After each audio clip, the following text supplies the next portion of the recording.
In this Warmaster video we shall take a look at a recent tournament run by myself and Steve in Worcester, England. This was a one-day event with players fighting 3 battles each. Worcester is a cathedral city in England on the banks of the River Severn. Worcester Cathedral is the resting place of King John, and Worcester is also the site of an English Civil War battle. The tournament was held at Worcester Wargames, which is the local friendly gaming store. This year we ran the tournament in the basement, which is a treasure trove to the collector of Games Workshop products from ages past. In between games, players were free to reminisce over old copies of White Dwarf magazine, and identify just when it was that they caught the Games Workshop bug. This year we had 12 contestants, ranging from some of the most experienced players in the world, to veterans who have rekindled their passion for the hobby in more recent years. The tournament followed the same format as previous years, applying the victory conditions from page 69 of the rulebook. Each round, the total number of victory points scored by each player would be recorded, and at the end of 3 rounds, the player that had scored the most victory points over the tournament would be the winner. This year we also introduced a special tournament rule called "The King is Dead, Long Live the King." If your general was removed from the battle as a casualty, instead of being forced to withdraw, you were permitted to make a command test with the next highest command character, and if successful they became the general. Over the course of the tournament, anyone who lost their general in this manner would be rewarded with a special certificate. Each round, players would be able to draw 3 strategy cards, which will provide either a minor boost to either a piece of terrain, a character or a unit, or a minor negative to the same. At the end of the tournament, prizes would be awarded for 1st, 2nd and 3rd place, also the best painted army, and a last place wooden spoon. The bottle of Worcestershire sauce will go to the player that loses the most generals through the course of the tournament.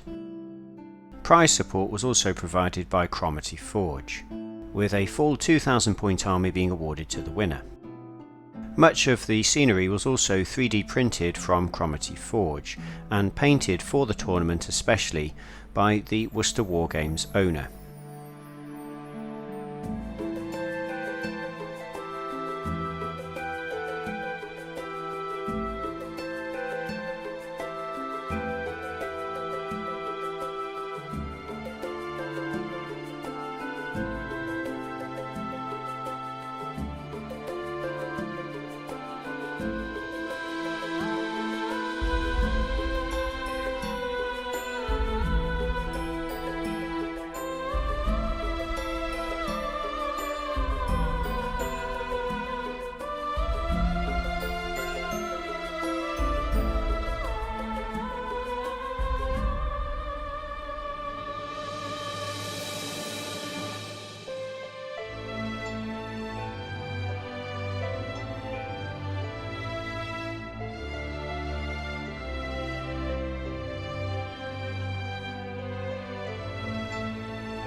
Round 1 was called Hold the Ground, with players fighting over 5 objectives scattered around the board in pieces of terrain. Whoever held objectives at the end of the round would claim bonus victory points. The Bretonnian army takes on a mob of orcs who are busy looting a tavern. The Chaos Dwarfs deploy ready to take on a host of demons, while the Norse prepare to take on another orc army, with Norse Huskarls eyeing up the loot in the roadhouse. Elsewhere, a second demon army deploys ready to face off against their opponents, and they are met by the forces of Albion. The Empire begin to draw up their battle lines,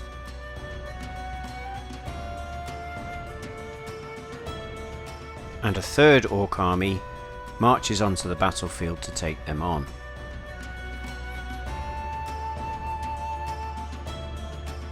Players begin their opening moves with the Bretonnian Knightly Brigade racing forwards. The orcs meet the Bretonnian knights head-on, and a cavalry clash between boar boys and knights ensues. Elsewhere, the Chaos Dwarf battle line extends from horizon to horizon, with Wolf Riders taking up position on the left flank, whilst their demonic opponents clump together in large brigades around the available terrain.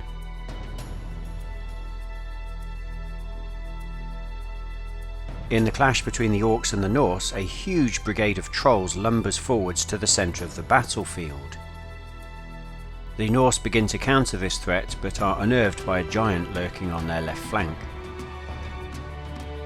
In the Albion versus Demons match, both sides push forward towards the available terrain. The Orcs versus Empire matchup begins at a more measured pace,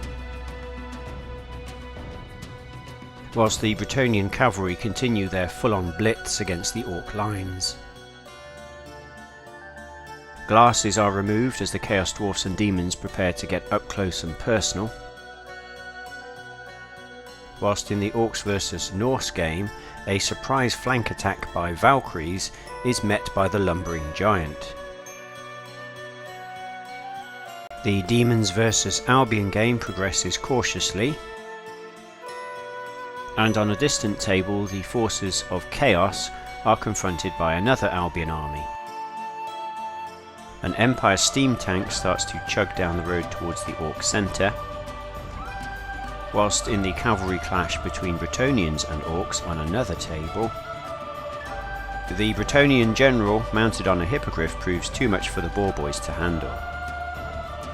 Elsewhere, a riot of colours dominates the battle between Chaos Dwarfs and Demons, with Wolf Riders sizing up the demon hordes approaching them, and the demon infantry momentarily pausing their advance to despoil an orchard. The Orc army fighting the Norse start to occupy the dense terrain, whilst a unit of Norse berserkers decide to take on the giant. The Araby and Demon armies continue their staring contest across a lake, whilst Albion Eagles and their druids start to cause command difficulties for the Chaos army. And now the action starts to heat up between the Orcs and the Empire. Boar Riders spy a tasty flank charge on some Empire Knights, and thunder in to crush some Humies. The Orc war boss on his wyvern is eager to join in the fun. However, a nearby unit of Empire handgunners is able to countercharge and tip the odds back in the Empire's favour, bringing down the Orc general in the process.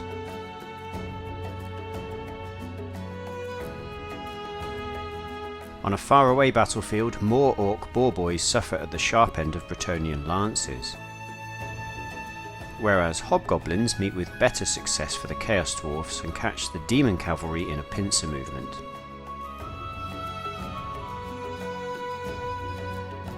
The Norse Huskarls have to pay the troll toll in order to get through the Orc lines. Elsewhere, Albion infantry with the aid of a Fenbeast start to drive demons from the dense terrain. Meanwhile, the Chaos army is faring little better against their Albion opponents, with the Eagles still causing havoc for the Chaos cavalry. In the ongoing clash between Demons and Chaos Dwarfs, the Demons find their right flank suddenly threatened by more Hobgoblin cavalry. Elsewhere, the Albion chariotry consolidate their objectives, but the Albion infantry is reluctant to leave their dense terrain to engage the Demons in a defended position. A single unit of Trolls continues to fight against the entire Norse battle line, while remaining units fall back. So the Norse infantry respond with their own flanking manoeuvre. Having dispatched one unit of Trolls, the Norse Mammoth with werewolves in support plough forwards into another unit of Trolls accompanied by the Orc general on his wyvern. With Eagles to their front and a Fenbeast summoned to their rear, Chaos Chariots are in dire straits. Chaos Dwarf infantry and Demon infantry cling to their dense terrain to guard their objectives. A blundered order means the Albion slingers charge out of their wood and engage the demon infantry in dense terrain. This does not end well for the slingers, even though they use a special play card to boost their combat prowess. In the Albion vs Chaos battle, the main lines are still yet to engage, with the heavy lifting being done by the Albion Eagles and cavalry units. With the loss of their general, the Orc offensive versus the Empire seems to have ground to a halt. But can the Empire capitalise on this lack of momentum and take the fight back to the Greenskins? Empire Pistoliers outflank the Greenskin lines, hoping to turn their warriors around. With the War Mammoth and Orc Wyvern general having killed each other off, both sides take a brief respite before the Troll line charges forward once again. As the round draws to a close, the Chaos Dwarf general commits to combat and is promptly cut down by the demons. However, the Chaos Dwarfs have hung on to just enough objectives for them to claim victory. The demon infantry fighting Albion slingers pursue their foes out of dense terrain and cut them down in the open, where a waiting unit of Albion chariots manages to charge them in the flank and clean them up. In the clash between Albion and Chaos, the Chaos infantry finally manages to get into combat and dish out some pain, but the damage has been done and Albion secure the win. In the epic clash between the Orcs and the Norse, in true Warhammer style, the game is decided by a massive melee in the centre of the board. Both armies acquit themselves well, but when the dust settles, it is the Orcs that can claim victory. In the classic matchup between Empire and Orcs, the Empire infantry led by Flagellants thunders into an Orc infantry brigade, and the Empire general unwisely decides to join the combat. He is promptly led to his doom by the crazed Flagellants, who advance into a defended unit of Black Orcs. Meanwhile, Orc infantry attempts to penetrate the thick hull of the steam tank, to no avail. Whilst more Orc infantry is led a merry dance by the Empire Pistoliers. Whilst the Orc infantry is successful in driving the Empire back, the boys are having so much fun they forgot the plan, which was to capture the objectives, and this enables the Empire to squeak a win. So at the end of round 1, Alex Janeway and the Bretonnians are in the lead, with only 5 points separating them from the second place Orcs by Rob Palmier. But more importantly, 5 generals were killed this round, including all 3 Orcs. Round 2 begins with Spoils of War scenario.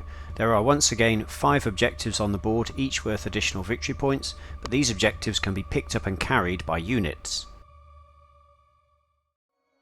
On the top table, Bretonnians set up against the Orcs, with the Orc giant eager to smash some Bretonnian knights. The Empire now take on an Albion army. Elsewhere it's Chaos versus Demons, and more Demons versus Orcs, and more Orcs versus the Norse.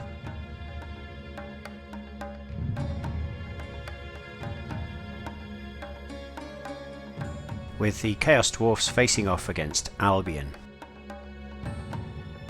Opening moves begin with Bretonnian cavalry racing forward to capture 1 loot counter,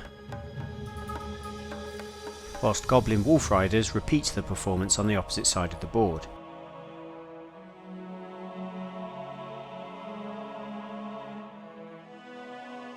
The Albion Eagles are used once again to sow command penalties behind the Chaos Dwarf lines. Meanwhile, Orc cavalry units thunder forwards to steal objectives from under the noses of the Norse. In the Albion vs Empire match, the battle gets off to a more sedate pace. Whilst the Chaos and Demon lines prepare to clash in the centre, Demon flyers start to harass the Chaos cavalry, whilst more Demons and Orcs slowly creep towards the objectives in the centre of their battlefield. Hobgoblin Wolf Riders evade away from the threat of Albion Eagles and begin to shoot them with bowfire, whilst Albion Chariots and Chaos Dwarf Cavalry race to gather the objectives. In the Orcs vs Norse battle, a brigade of goblins go down to Goblin Town, claiming some precious loot in the process, and Orc Boar Boys grabbing some loot in the lee of Benny's Hill. The Norse respond with mammoths and infantry leading the advance, whilst more infantry take up defended positions within a village. The battle lines creep together for the inevitable clash, whilst generals check their flanks. The Empire start to make some bold moves forwards and grab their loot tokens before the Albion can get them. Bretonnian Knights claim the open ground in the centre of the battlefield while Orcs hug terrain. Elsewhere, the Demon and Chaos lines clash in an infantry battle at the centre of their board. Elsewhere, Demon Flyers start to harass the Orc lines while Demon infantry grab the loot. Albion chariots dash forward to grab the loot in the centre of their board before the Chaos Dwarfs can get it, with the Albion Eagles eyeing up the Chaos Dwarf Artillery Brigade as an easy snack. Orc infantry advances into the centre of their board to stop the Norse claiming the Danegeld, whilst the Empire infantry, weighed down by their own loot counters, suspect the Albion may be springing a trap. Orc infantry brigades have made it into combat with the Bretonnian infantry. The Chaos and Demon leaders join the fray as their troops clash over loot in the centre of their board, and special play cards are used by both sides. Orc infantry pushes forward against its demonic opponents, but is quickly surrounded. The Albion Eagles make short work of the Chaos Dwarf Artillery Brigade, and a Druid also summons a Fen Beast into the combat. The Chaos Dwarf Sorcerer reaches for his Dispel Scroll, but with a curse, the item slips from his fingers and he can't use it this turn. However, as the Fen Beast advances into the next unit of artillery, the Stand and Shoot fire impales it, destroying the monster utterly. Trolls have cracked open a keg of Brugman's brew, much to the annoyance of the Norse. While the Empire continue to hold their loot counters, for now, the mortal followers of Chaos seem to have the upper hand against their demonic foes, as the Demon General falls in combat. Meanwhile, Bretonnian cavalry starts to hunt some Orc holding the loot. The Demon Flyers continue to make a nuisance of themselves behind Orc lines, and with all their artillery gone, the Chaos Dwarfs now have to rely on their cavalry wing to win the day. Orc Boar Boys decide to head for the hills with their loot counter, and while Orc and Norse infantry clash in the centre, the Norse giant lumbers forwards to challenge the mammoths.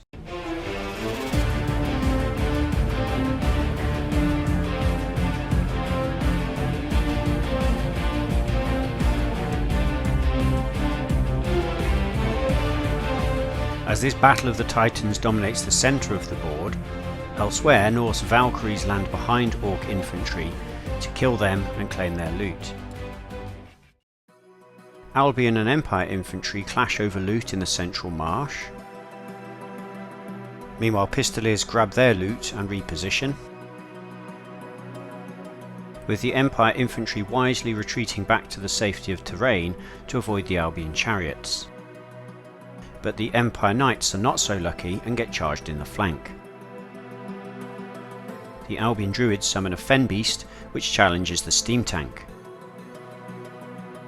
Bretonnian cavalry and Orc trolls clash on Brokeback Mountain, while the Bretonnian Knights seem to have run away with most of the loot. The Demons vs Chaos matchup continues to grind on, with both sides claiming loot counters. While the Orcs vs Demons fight sees an Orc cavalry brigade make a concerted push forward to drive the Demon lines back away from the loot. In the Albion vs Chaos Dwarfs game, the infantry lines begin to move forward and clash in the centre, whilst at the rear of the Chaos Dwarf lines, Hobgoblin Wolf Riders gain revenge on the Albion Eagles. As the round draws to a close, the Orcs vs Bretonnians game sees Orc infantry caught in a vice-like trap, with Bretonnian cavalry charging them in both flanks. Despite the liberal use of special play cards, the Bretonnians are victorious and the Orc general falls. Elsewhere, the Albion push forwards to steal loot tokens from the Empire infantry units which are caught in the open. Their game draws to a close with Albion in the lead. The Chaos vs Demon grindfest continues, and despite the best efforts of the Demon characters to tip the odds in their favour, it is the mortal followers of Chaos that can claim victory on this day. In the Albion vs Chaos Dwarf game, a lack of orders means the Albion infantry is left impotent, whilst Hobgoblin Wolf Riders have free rein to steal the remaining loot. In the Demon vs Orcs matchup, the Demon and Orc infantry finish off their scrap in the centre of the board, and when the dust settles, it is the Demons that are victorious. The Orcs start to employ special play cards to nerf the power of the Norse Valkyries, while the remaining forces are content to sit back and watch the epic duel between the Mammoth and the Giant. The infantry on both sides consolidate what remaining loot counters they possess, but as the final combats play out, the Giant and Mammoth succeed in killing each other and the Norse general falls in personal combat, so the Valkyries whisk him away to Valhalla. So at the end of round 2, the Bretonnians, the Albion and Chaos have all scored big in their matches. We lost 3 more generals this round, including the Orcs, the Norse and the Demons. So the rankings at the end of round 2 are Alex Janaway in top spot, who is 300 points clear of the nearest competitor, Jim Beach, in second place, closely followed by Adam S in third and Adam P in fourth.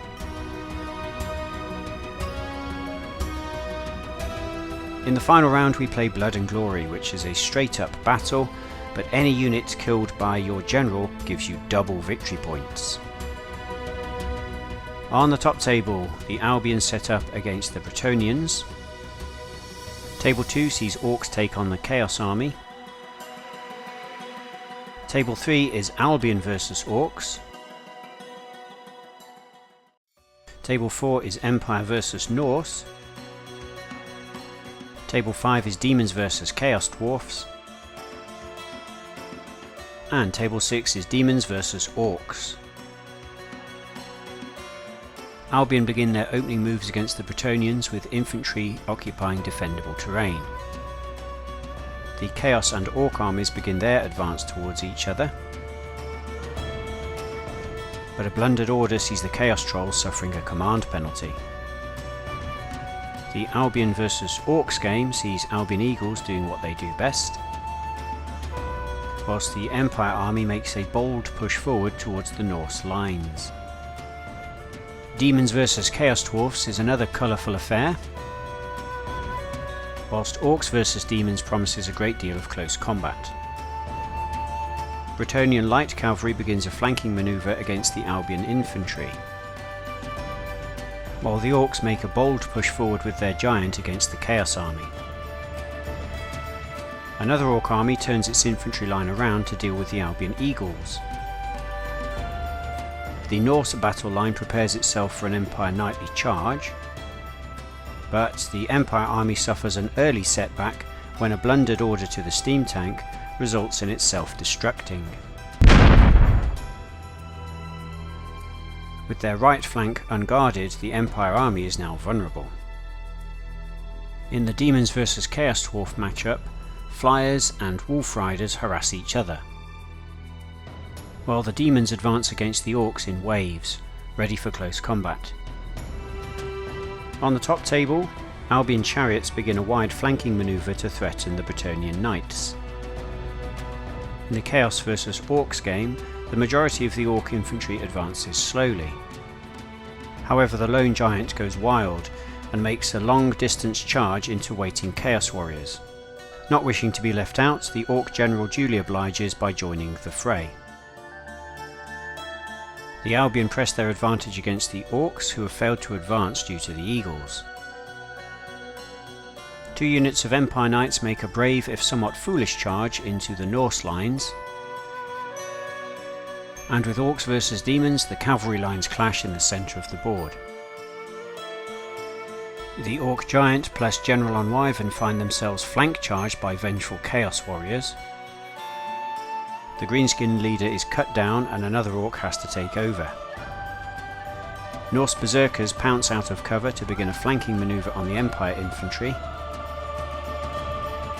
whilst the Knights of the White Wolf are driven back by the fury of the Norse Mammoth. Chaos Dwarfs and Demons line up across no man's land, each daring the other to blink first. While the Demons vs Orcs game has no such qualms, with both sides getting stuck in across the battlefield.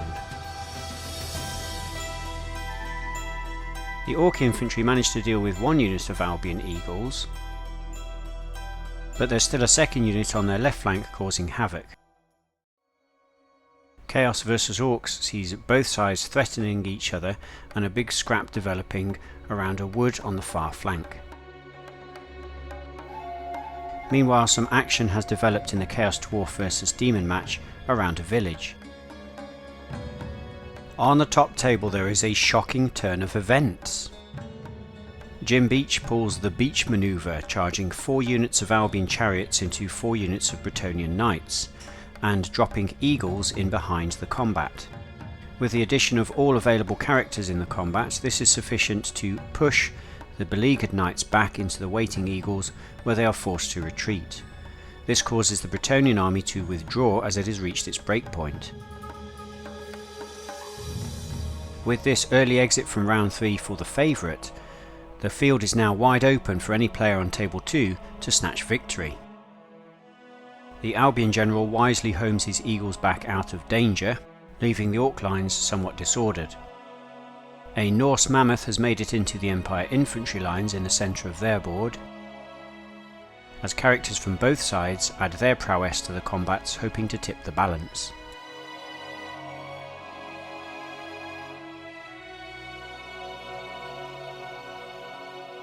The action continues between the Demon Infantry and Orc Infantry on their battlefield, whilst Orc and Demon Cavalry clash amongst the fields. The Orcs vs Chaos matchup sees a lot of manoeuvring and posturing by both sides, before the Chaos army gets a chariot charge off into the Greenskin Cavalry and send in their terrifying character. Whilst the Chaos Dwarf Heavy Infantry hold their centre, a flanking force of Hobgoblin Cavalry begins to roll up the Demon lines.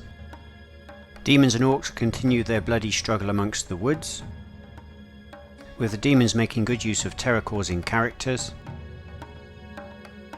hoping to kill enough Orcs to give them victory. As the Albion Chariotry fails to engage the line of Trolls, the Eagles have finally run out of places to hide,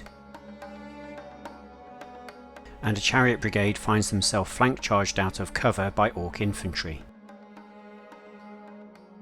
The Empire vs Norse combats begin to draw to a close, with one Mammoth brought down. However, in doing so, the Empire General had to sacrifice himself. In the Chaos vs Orcs matchup, the final combats begin to play out. The Chaos Chariots kill off the Greenskin Cavalry, whilst the Chaos Heavy Infantry decide to go all in against the Orc Heavy Infantry. The Chaos General joins the fray, and his presence is enough to secure victory for the forces of Chaos.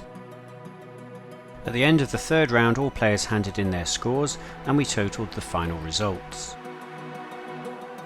Because of the unique scoring system, the tournament ended with a surprise result. Because Jim Beach beat Alex Janaway so quickly, Jim only scored a very low number of victory points, and Alex none at all. This allowed 4th place contestant Adam Palmier to score big in his final match and leapfrog all the others to take the top spot. The final results were Adam Palmier in 1st place with a total of 3,540 points, closely followed by Jim Beach in 2nd and Alex Janaway in 3rd. Meanwhile, Sherwin Matthews won the Best Painted Army Award and Dan Cusack the Wooden Spoon, while Tom Webster Deakin took home the bottle of Worcestershire sauce for getting the most generals killed. I want to thank all the attendees for making the tournament a great success, and we hope to see you all again next year.